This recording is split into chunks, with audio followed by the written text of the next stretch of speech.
یہ کیا فلسفہ ہے؟ کیا ایک ہم خوشی تو مناتے ہیں، یقیناً خوشی کا تہوار ہے، اور جانور بھی ذبح کرتے ہیں، اللہ تعالیٰ کی راہ میں قربانی دیتے ہیں، قربان کرتے ہیں، لیکن اگر اس کا تھوڑا سا جسے ہم کہیں کہ ایک بڑے پیمانے پہ احاطہ کریں یا اس کا آپ اگر تجزیہ کریں تو پیغام کیا نکلتا ہے اس تہوار سے، اور قربانی ہے کیا؟ دیکھیے میں سمجھتا ہوں کہ دو چیزیں ہیں.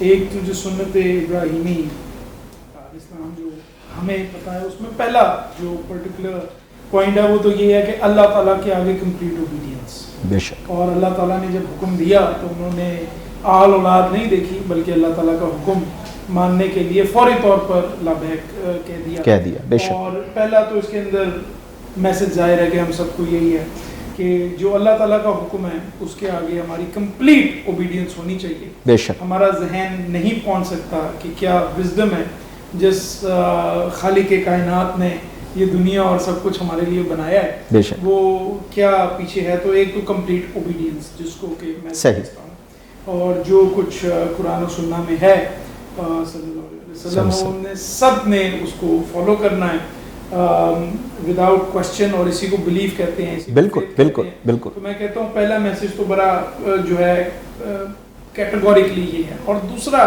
ظاہر ہے جس طرف آپ نے پہلے ہی اپنے انٹروڈکشن میں کہا کہ دیکھیے جب آپ جانور لے کے آتے ہیں تو اس سے ایک آپ کا ایک ہے کہ اٹیچمنٹ ہو جاتی ہے. بڑا بالکل. اٹیچمنٹ کو آپ کو اپنے دل پہ تھوڑا سا پتھر رکھنا پڑتا ہے. بالکل. اور greater good of the society کے لیے آپ نے قربانی کرنی ہوتی ہے. قربانی کوئی اس وجہ سے تو نہیں ہے کہ جانور کو ذبح کیا اور اس کے بعد اس کو فریزر میں ڈیپ فریزر میں رکھ لیا اور اگلے 2-3 مہینے تک انجوائے کرتے رہے. اصل جو مقصد اس قربانی کا ہے وہ تو یہ ہے کہ، اور یہ چیریٹی بگنز ایٹ ہوم انگریز بڑا استعمال کرتے ہیں. میں once again I would say کہ یہ بھی جو حضور آقا صلی اللہ علیہ وسلم کی جو سنت ہے وہاں کا پرنسپل ہے کہ پہلے تو دیکھو اپنے رشتہ داروں میں، اپنے ہمسایوں میں کس کو ضرورت ہے وہاں پر بانٹو، اس کے بعد جو جن لوگوں کو ضرورت ہے جو مستحقین ہیں ان تک پہنچاؤ. بالکل. تو میرے خیال میں سیکنڈ تو یہی ہے کہ اپنی جو انا ہے اور اس کو جو ہے کچھ پس پردہ رکھ دیا جائے اور آگے آ کر قربانی دی جائے اپنی انا کی، اور لوگوں کے گریٹر گڈ کے لیے یہ کام کیا جائے. بالکل. میں یہ دعا ضرور کرتا ہوں اس موقع پہ کہ ہمارے اوپر جو لوگ حکومت کرتے ہیں اور جو اقتدار میں ہیں وہ بھی اس نظریے کو سمجھیں اور اس بات کو سمجھیں کہ تھوڑی سی انا کو اگر پیچھے رکھیں گے تو اس سے ملک آگے کتنا آگے. بالکل. اچھا یہ ایک ایسا یونیورسل ٹروتھ ہے کہ جہاں پر انا کی قربانی دی جاتی ہے وہاں پہ چیزیں بڑی پازیٹیو آنا شروع ہو جاتی ہیں. ناظرین گفتگو تھوڑی سی سنجیدہ ہو گئی اور تھوڑی زیادہ ہی سنجیدہ ہو گئی. عید کا موقع ہے تو میں چاہوں گا کہ تھوڑا سا ہم اب اس طرف جائیں تاکہ لوگوں کو پتہ چلے کہ آپ کی جرنی کہاں سے شروع ہوئی. بائی پروفیشن آپ ایک قانون دان ہیں، اس کے علاوہ سیاسی میدان میں بھی بہت ایکٹیو ہیں ماشاءاللہ. تو تھوڑا سا آپ بتائیں کہ بائی پروفیشن کیسے آپ وکالت کی طرف آئے، اور شروع سے ایک ہوتا ہے بچپن سے یہ طے ہوتا ہے یا پیرنٹس کی طرف سے یہ کہا گیا کہ نہیں بھائی آپ نے اس پروفیشن میں جانا ہے، اور پھر سیاست کی طرف آپ کیسے آئے؟ بیک گراؤنڈ آپ کا سیاسی ہے، آپ بھی اسی طرح سے ہمارے سسٹم میں آئے جیسے، یا کہ آپ کی اپنی سٹرگل ہے؟ تھوڑا سا بیک گراؤنڈ بتائیں، پھر ہم چٹ چیٹ کرتے رہیں گے تھوڑا لائٹر موڈ میں. جی یہ ہے کہ جہاں تک والدین کی بات ہے، میں اللہ تعالیٰ کا بڑا شکر ادا کرتا ہوں کہ میرے جو والدین ہیں جی انہوں نے ہمیشہ مجھے یہ لبرٹی دی، اور ہم تمام بہن بھائیوں کو یہ لبرٹی دی کہ آپ اپنے فیصلے خود لیں، اور جو بھی فیصلہ آپ لیں گے ہم اس میں آپ کے ساتھ کھڑے ہوں گے.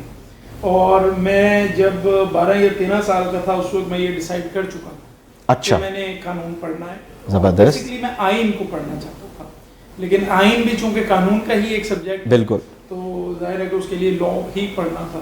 اور میری خواہش یہ تھی کہ میں کانسٹیٹیوشنل لا کو پڑھوں اور سمجھوں کہ ریاست کیسے چلتی ہے اور ریاست کے ستون آپس میں کس طرح انٹریکٹ کرتے ہیں. انٹرنیشنل لا میں مجھے بہت شوق تھا کہ ایک ریاست دوسری ریاست کے ساتھ کن امور پہ اور کس ضابطے کے تحت ایک دوسرے کے ساتھ تعلقات رکھتے ہیں.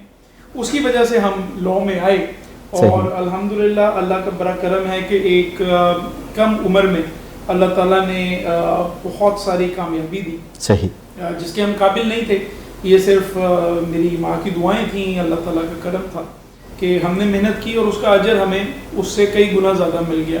اور بہت سے کیسز الحمدللہ ہمارے رپورٹ ہو گئے میں اگر سیاست میں آنے سے پہلے آپ کو بتاؤں تو آپ کو پتہ ہے کہ ابھی ریسنٹلی جو ہائی کورٹ کے ججز کی اپوائنٹمنٹ ہوئی جی جی، تو اس کے اندر بھی میرا نام جا رہا تھا. اچھا، لیکن پتہ لگا کہ حالانکہ 5 سال عمر کم ہوئی ہے لیکن میں پھر بھی 8 سال عمر میں چھوٹا ہوں تو وہ نام نہیں گیا. اوکے. ابھی ممبر الیکشن کمیشن کے لیے میرا نام بھیجا جا رہا تھا تو اس میں پھر سے دوبارہ یہ مسئلہ آیا کہ بھئی ٹیکنوکریٹ. اچھا، دونوں سائڈز اس وقت بڑی جو ہے نا، ججز بھی اور الیکشن کمیشن بھی، یہ بڑے اس وقت توجہ طلب قسم کے پروفیشن بن چکے ہیں، اور اگر کرنٹ سینیریو دیکھیں تو میرے خیال میں ہاٹ سیٹ سے کم نہیں ہیں یہ دونوں. جی بالکل ہے، لیکن ہم اپنی عمر کی وجہ سے جو ہے نہیں بن سکے، اور بلکہ جب سینٹ کا بھی مجھے ٹکٹ ملا تو پارٹی نے مجھے پہلے ٹیکنوکریٹ کا ٹکٹ دیا. اچھا، جس کے بعد میں نے ان کو کہا کہ بھئی اس میں تو 20 ایئرز ایکسپیرینس ریکوائرڈ ہے. صحیح. میری ٹوٹل عمر 32 سال ہے، اگر آپ 20 سال نکال دیں تو میں 12 سال کی عمر سے تو ایکسپیرینس کاؤنٹ نہیں کر سکتا. اس کے بعد میں بڑا مشکور ہوں کہ پارٹی نے وہ مجھے ٹیکنوکریٹ کی جگہ اس کے بعد جنرل سیٹ کے اوپر ٹکٹ دیا. اور آپ کو پتہ ہے ہمارا مقابلہ جن سے ہوا ان کے پروپوزر پیپلز پارٹی تھی اور سیکنڈر MQM تھے، اور کینڈیڈیٹ وہ کسی اور کے تھے اور اپنے آپ کو غیر سیاسی کینڈیڈیٹ کہتے ہیں. خیر ہم نے پھر سینٹ کا جنرل پہ لڑا الیکشن، تو اللہ تعالیٰ نے ایک کم عمر میں اتنی کامیابی. اچھا، اب یہ بتائیں علی بھائی کہ جیسے ابھی آپ نے ذکر کیا you are a lucky one, وہ لوگ میں سمجھتا ہوں بڑے خوش قسمت ہوتے ہیں کہ جن کا پیشن پروفیشن بن جائے. تو آپ نے 12 سال کی عمر میں یہ سوچا اور پھر آپ اس پروفیشن میں آ گئے اور بھرپور طریقے سے ماشاءاللہ آ گئے. آپ نے بیرسٹری کی ڈگری لی اور سرو کر رہے ہیں آپ، لیکن سیاست میں پھر کیسے آنا ہوا اس کا؟ سیاست جو ہے نا وہ میں آپ کو بتاؤں میں کچھ سوچ سمجھ کے سیاست میں نہیں آیا. اچھا. یہ ایک اتفاقاً میری انٹری ہوئی، اور انٹری اس وجہ سے ہوئی کہ جب میں نے دیکھا کہ آئین کے مطابق الیکشنز نہیں کرائے جا رہے تو ہم نے اس کے اوپر بات کرنا شروع کر دی، بولنا شروع کر دیا. آپ کے شو میں بھی آئے، ادھر بھی بولے. اس کے بعد جس وقت ہم نے دیکھا کہ کس طرح سے آئین کو پامال کیا جا رہا ہے، جو الیکشن کمیشن کا کام ہے وہ نہیں ہو رہا، کس طرح سے 26ویں آئینی ترمیم لائی گئی، کس طرح سے الیکشن کو چوری کیا گیا، کس طرح سے فارم 47 بنائے گئے، کس طرح سے لوگوں سے ورڈکٹ لیے گئے، کس طرح کورٹ کے اندر سے آپ کسی بھی وکیل سے پوچھیں تو یہ ایک یونیورسل فینومینا ہے کہ عدالت کے اندر سے آپ کسی کو اریسٹ نہیں کر سکتے. عدالت کے اندر سے ایک سابق وزیر اعظم کو اریسٹ کیا. ہم نے ان چیزوں کے اوپر بولا. جب ہم نے ان چیزوں کے اوپر بولا تو خان صاحب نے ہمیں بلایا زمان پارک. میں وہاں پہ گیا، ان سے ملاقات کی، اور میں نے یہ دیکھا جب میں پہلی دفعہ ہی ملا، میں نے یہ دیکھا کہ یہ آدمی جو ہے کمپیٹنٹ ہے، کانفیڈنٹ ہے اور ڈٹرمنڈ ہے. اور یہی چیز شاید مجھے لگتا ہے کہ لیڈرشپ میں اگر ہو چیزیں بدل سکتی ہیں اور آئین کی اصلی حکمرانی آ سکتی ہے. تو لہٰذا اس وقت میں نے یہ ڈیسائیڈ کیا خان صاحب سے ملنے کے بعد کہ میں پاکستان تحریک انصاف کو جوائن کروں گا. جوائن کرنے کے بعد بہت سارے، آپ کو پتہ ہے چونکہ آئینی قانونی معاملات چل رہے تھے تو بہت سارے کیسز کی ذمہ داری میرے اوپر آئی. الحمدللہ اللہ تعالیٰ نے کامیابی دی کہ وہ جتنے بھی کیسز میرے پاس آئے ہم نے ان تمام کیسز میں پرفارم کیا. مطلب آپ نے اپنی پارٹی کو وہاں پہ ریپریزنٹ کیا قانونی میدان میں. یہ ایک بہت بھاری اور بڑی زبردست ذمہ داری ہے، کیونکہ بڑے کم ایسے وکلا ہوتے ہیں جو کہ انڈیویجولی تو وہ وکالت سے کے پیشے سے منسلک ہوتے ہیں، اپنی سروسز دے رہے ہیں، لیکن ایک بڑی پارٹی کو جس کے پاس ایک بڑا مینڈیٹ ہے اسے ریپریزنٹ کرنا یہ بڑا چنیدہ قسم کا کام ہے اور بڑا چن کے ظاہر ہے لوگوں کو سلیکٹ، پریشر والا کام ہے.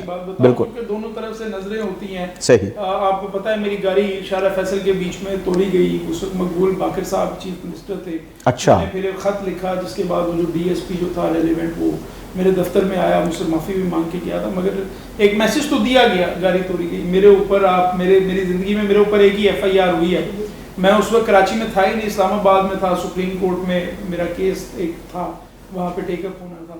تو یہاں پیچھے 3 تلوار پہ ایک مظاہرہ ہوا تھا PTI کا، اس میں میرے اوپر 80C کی FIR کی گئی. اچھا، 80C کی بنا دیا گیا، سیکشن 7 کی.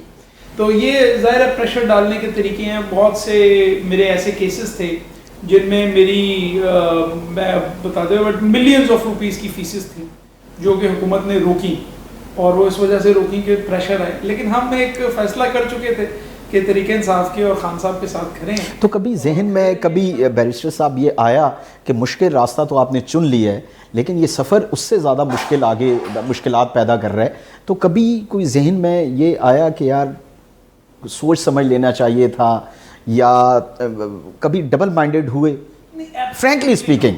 Absolutely not. میں اپنے فیصلے پہ بڑا خوش ہوں. اچھا. اور ظاہر ہے کچھ دباؤ ضرور تھا ایکسٹینڈیڈ فیملی کی طرف سے, دوستوں کی طرف سے. ہمارے اچھے دوستوں نے بھی کہا کہ اچھا وقت نہیں ہے, آپ اس وقت کیوں جا رہے ہیں. وہ ہمارا ایک آئین کے ساتھ ایک فیڈیلٹی ہے. صحیح. اور میں سمجھتا ہوں کہ جو آئین کے ساتھ کھڑا ہوگا, میں اگر اس کے ساتھ کھڑا نہ ہوں, میں پھر شاید وہ قربانی والی آپ بات کر رہے تھے, تو قربانی شاید صرف جانور کی نہیں, قربانی آپ کے پیسوں کی بھی ہوتی ہے, بہت ساری. بالکل بالکل. کہنا ہے کہ اصل چیریٹی جو ہے وہ آپ کے کام کی ہوتی ہے. کام کی. ایگزیکٹ. تو کل کو ہم نے واپس سب نہیں جانا ہے, اللہ تعالیٰ کے پاس جانا ہے. بٹ میرا ایک بلیو ہے کہ سپرمیسی آف دا کانسٹیٹیوشن اس ملک میں ہونی چاہیے. ٹھیک ہے. اس ملک کو سویلینس چلائیں, وہ چلائیں جو ووٹ لے کر آتے ہیں, وہ چلائیں جو الیکشن جیت کر آتے ہیں, اور اسی طرح یہ سسٹم ایوالو کرے گا اور ہم آگے بڑھیں گے, یہ ملک ڈیولپ ہوگا. ادروائز نہیں ہوگا.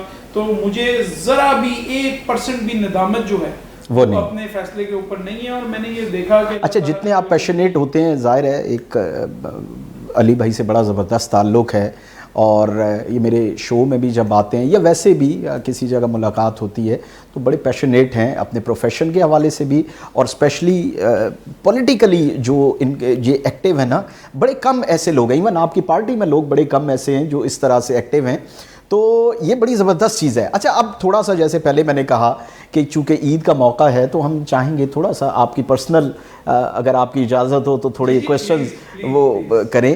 بچپن کہاں گزرا, کیسا گزرا, اور بچپن میں کیسے, بچپن میں بھی اسی طرح تھوڑا سنجیدگی تھی یا کہ شرارتی تھا بچپن آپ کا, کس طرح سے, یہ ذرا ناظرین کو بتائیں. میرا ایک جو پیکیولر ایک چیز میری سمجھی جاتی تھی اسکول میں, وہ یہ تھی کہ اس وقت بھی میں سیاست کے اوپر بات کرتا تھا, اور یہ شاید وجہ یہ تھی کہ میرے گھر کا ماحول اس طرح کا تھا کہ والد صاحب جو ہیں وہ سیاست میں بڑا انٹرسٹ لیتے تھے, لکھتے تھے, پڑھتے تھے, تو اور ہمارے سامنے بات بھی کرتے تھے. صحیح. تو اسکول میں مجھے ایک چیز جو سمجھ نہیں آتی تھی, وہ یہ سمجھ نہیں آتی تھی کہ بچوں کو بالکل پتہ نہیں ہوتا تھا کہ نواز شریف کیا کر رہا ہے اور بے نظیر کیا کر رہی ہے, اور باقی ہمیں اس وقت بھی کچھ نہ کچھ اویئرنیس ہوتی تھی, ہمیں یہ بھی پتا ہوتا. اچھا بیسیکلی آپ کہاں سے, کراچی سے بیسیکلی کہاں سے بلونگ کرتے ہیں؟ دیکھیے میں پیدا ہوا تھا لاہور میں. اچھا. لیکن میں ایک بہت ہی کم عمر میں کراچی آ گیا. اوکے. اور میں کراچی کو اپنا ہوم ٹاؤن سمجھتا ہوں. ٹھیک ہے. اور میں اپنے آپ کو, چونکہ میں نے ساری زندگی ادھر گزاری ہے اور اس زمین نے مجھے جتنی عزت دی ہے, صحیح, تو میں اپنے آپ کو ایک سندھی کنسیڈر کرتا ہوں. اچھا. اور میں یہ سمجھتا ہوں کہ I am a son of the soil of Sindh. کیونکہ مجھے جو عزت ملی وہ اس زمین نے دی, میرا رزق جو مجھے ملا وہ اس زمین نے دیا. میں نے اس صوبے کے انسٹیٹیوشنز کے سامنے اپنی وکالت کی, اس صوبے کے انسٹیٹیوشنز کے ذریعے جو ہے اپنے کام کیے سارے. تو میں I will always be grateful, اور میں دل سے اپنے آپ کو جو ہے سندھی سمجھتا ہوں. ٹھیک ہے. تھوڑی بہت سندھی بول بھی لیتا ہوں, سمجھتا تو پوری ہوں, تھوڑی بہت بول بھی لیتا ہوں, بٹ بولتا اس وجہ سے نہیں ہوں کیونکہ. تو پنجاب سے آپ نے ذکر کیا, آپ وہاں پر پیدا ہوئے. جی جی. پتا ہے کہ ذرا عید شو ہے, سیاسی بات نہیں کرنی چاہیے, لیکن اگر میں سندھی بولوں تو شاید میرا اسی طرح سے مذاق اڑایا جائے جس طرح بلاول بھٹو صاحب کو اردو بولنے پہ اڑایا جاتا ہے. اچھا. تو اس وجہ سے ذرا میں خود ہی ڈسسٹ کر دیا. Okay okay.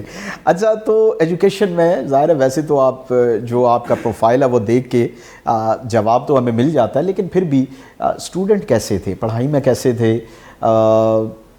پیرنٹس کا کتنی انوالومنٹ تھی اسٹڈیز کو لے کر, کیونکہ ہمارے پیرنٹس بڑے کنسرن ہوتے ہیں, اور اسپیشلی آپ جیسے بچے جو کچھ بننا چاہتے ہیں, جو ڈیسائیڈ کرتے ہیں کہ ہم نے اس پروفیشن میں جانا ہے, تو کس طرح سے آپ کس ٹائپ کے بچے تھے کہ پیرنٹس کی زیادہ انوالومنٹ تھی, یا سختی کی, ان کی سختی کی وجہ سے آپ زیادہ سنجیدہ ہوئے پڑھائی کی طرف, یا کہ بائی نیچر آپ کے اندر یہ چیز بلڈ تھی؟ دیکھیں میں ذرا تھوڑی سی جنرلائزڈ بات کرنے لگا ہوں. جی جی. لیکن یہ میرا اپنا ایکسپیرینس ہے تو اس وجہ سے میں کر رہا ہوں, کوئی اور بندہ ظاہر ہے اس پر ڈس ایگری کر سکتا ہے. میرے خیال میں جو باپ کی ایک آپ کی لائف میں ہونا ہے وہ بڑا ضروری ہے, اس وجہ سے کہ وہ ڈسپلن پرووائڈ کرتے ہیں, اور وہ آپ کو بتاتے ہیں کہ دنیا میں تم نے اپنے آپ کو ڈیل کیسے کرنا ہے. ایگزیکٹلی. لیکن جہاں تک آپ کی پڑھائی لکھائی کی بات ہے, نرچر کی بات ہے, وہ میرا خیال کسی بھی بچے کے لیے صرف اس کی والدہ کی. اچھا. میں یہ سمجھتا ہوں, اور ہماری جو والدہ تھیں ان کا, ہمارے جتنے بھی بہن بھائی تھے ان سب کا. اچھا کتنے بہن بھائی ہیں آپ؟ ماشاءاللہ جی ہمارا ریکارڈ ہے, میں پہلا بیرسٹر ہوں لنکن سے. ماشاءاللہ. اس کے بعد میری بہن گئی تو وہ بھی بیرسٹر بنی. اچھا. تو یہ ہم نے